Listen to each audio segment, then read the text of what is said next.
Hi everyone, in this video, we will show you how to link a Gray UK bank account to PayPal account. If you have a UK bank account provided by Gray, you can try linking it to PayPal just like any other eligible UK bank account.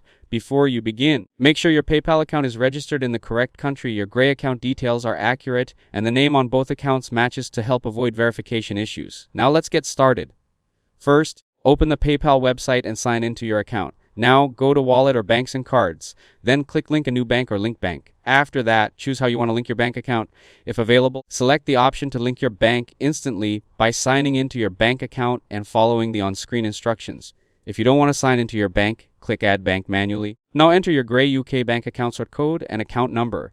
Then review the information carefully to make sure everything is correct.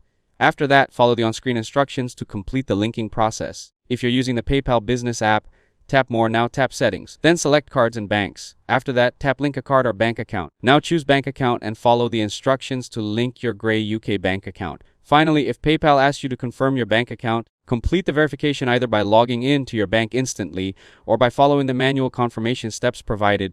If this video helped you out, don't forget to leave a like and subscribe to the channel. Thanks for watching, and I'll see you in the next one.